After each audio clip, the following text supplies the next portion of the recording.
Halo teman-teman, perkenalkan nama saya Yonas Afrino. Saya dari Prodi D4 Akuntansi Perpajakan. Jadi di sini saya akan menjelaskan pengertian pestel dan contoh analisis pestel dalam suatu perusahaan atau dalam usaha bisnis. Yang pertama saya akan menjelaskan pengertian pestel dulu. Pestel adalah konsep dalam prinsip manajemen strategis. Konsep ini diterapkan berbagai alat untuk memantau lingkungan perusahaan, di mana mereka beroperasi atau berencana untuk meluncurkan produk dan layanan mereka, atau untuk mengantisipasi situasi makro yang memengaruhi situasi perusahaannya. Pestel juga mempunyai singkatan yang dibentuk dari beberapa kata sehingga mudah diingat oleh penggunanya, yaitu yang pertama politik, ekonomi, sosial, teknologi, lingkungan, dan legal atau hukum. Dalam menerapkan analisis pestel memberikan pandangan baru tentang lingkungan makro dari banyak sudut pandang yang ingin diperiksa oleh bisnis saat mengembangkan ide atau rencana tertentu. Analisis ini menyediakan pandangan terhadap faktor eksternal yang mengurangi organisasi mereka. Analisisnya mereka sendiri cukup fleksibel sehingga organisasi dapat menggunakannya dalam segala situasi yang berbeda. Hasil analisis ini bisa menjadi bimbingan untuk mengambil keputusan strategis bagi perusahaan tersebut. Yang berikut saya akan menjelaskan contoh analisis pestel, yaitu Le Mineral.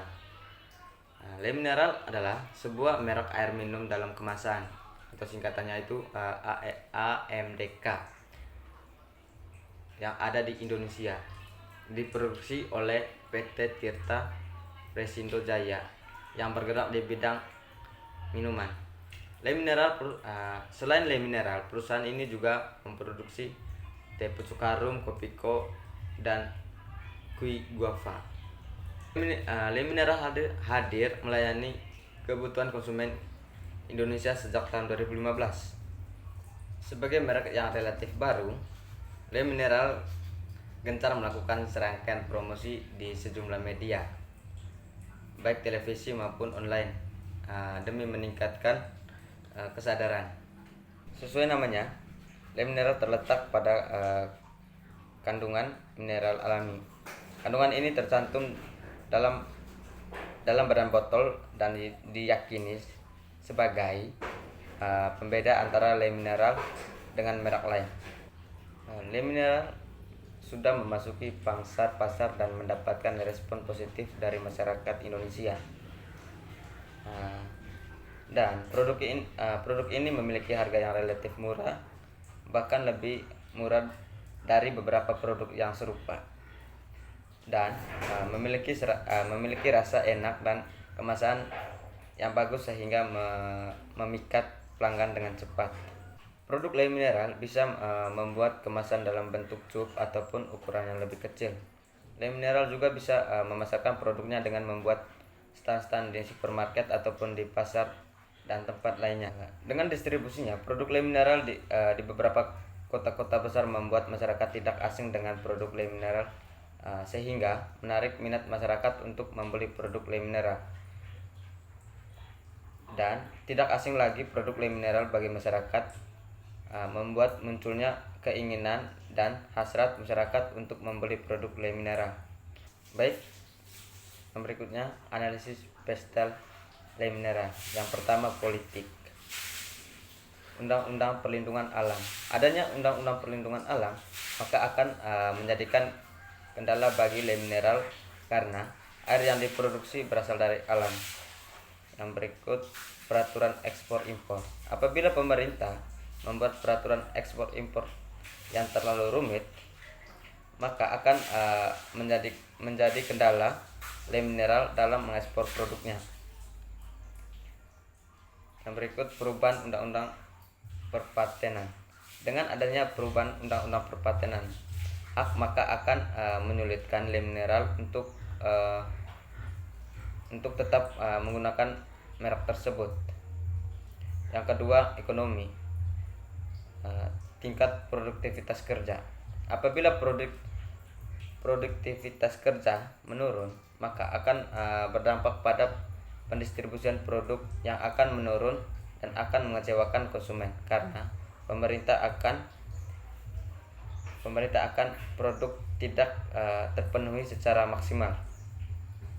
Yang berikut, perbedaan pendapat menurut kawasan dan kelompok konsumen. Apabila pendapatan pada kelompok ekonomi menengah dan ekonomi menengah ke atas, sudah pasti akan meningkatkan penjualan produk dan meningkatkan pelanggan.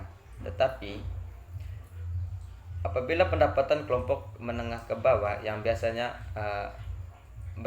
bermukim di pedesaan atau pinggiran kota, mereka hanya membeli air kemasan jika hendak berpergian, dan untuk kesehariannya mereka cenderung memiliki untuk masak air sendiri. Dengan demikian berpengaruh terhadap pendistribusian produk lem mineral meskipun tidak terlalu besar. Yang berikut, tarif pajak. Jika pemerintah menaikkan pajak, maka biaya perusahaan juga akan meningkat, sehingga bisa terjadi harga produk juga akan naik. Yang ketiga, sosial. Pendapatan per kapita. Semakin tinggi pendapatan per kapita, maka semakin meningkat permintaan pasar dan akan meningkat produksinya.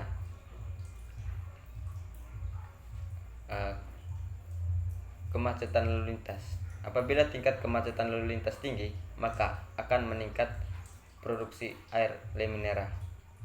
Yang berikut, gaya hidup. Apabila masyarakat memiliki gaya hidup sehat, maka akan berpengaruh terhadap pemerintah produk dan konsumen akan beralih menjadi pelanggan.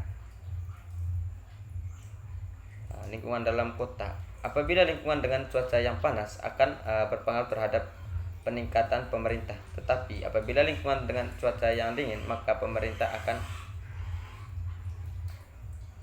akan menurun. Yang keempat, teknologi. Mesin produk yang canggih. Internet. Dengan adanya teknologi seperti internet yang sudah kita rasakan seperti sekarang ini, akan memberi banyak kemudahan untuk lem mineral dalam memberikan informasi kepada stakeholder. Juga memberikan kemudahan untuk menguasai pasar di Indonesia atau negara-negara lain. Yang kelima, faktor lingkungan. Faktor lingkungan menjadi sebuah faktor yang hangat dibicarakan beberapa waktu ini, di mana produk-produk dituntut untuk ramah lingkungan. Produk-produk yang ada diharapkan berasal dari bahan-bahan yang tidak merusak tubuh atau manusia yang menggunakannya. Hal ini disebabkan oleh munculnya kesadaran masyarakat akan pentingnya menjaga kesehatan dan keberlangsungan alam serta kesehatan diri mereka sendiri. Dengan begitu, banyak manfaat yang dapat ditawarkan oleh lem mineral. Hal ini dapat menjadi peluang bagi lem mineral. Yang terakhir, yang keenam, legal atau hukum. Faktor legal meliputi pengaruh hukum seperti perubahan undang-undang yang ada atau yang akan datang. Hukum yang akan berlaku berpengaruh terhadap kebiasaan atau perilaku dan budaya kerja perusahaan. Adanya perubahan hukum berdampak pada perubahan perilaku bisnis. Seorang pebisnis wajib menaati peraturan yang telah ditetapkan demi kelancaran proses bisnis yang dijalankan. Berkas atau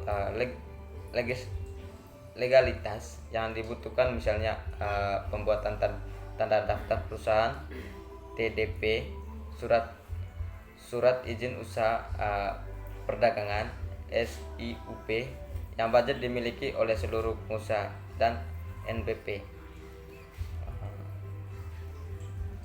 Apabila pengusaha atau pemilik usaha tidak memiliki berkas yang lengkap, hal ini dapat berdampak buruk bagi bisnis atau usaha tersebut. Selain itu, kemudahan pengurusan SUP dan TDP secara online saat ini menjadi peluang bagi perusahaan lem mineral untuk kemudahan pengurusan lainnya seperti NPWP dan lain sebagainya. Baik teman-teman, demikian presentasi saya hari ini. Semoga bermanfaat bagi kita semua. Bye bye.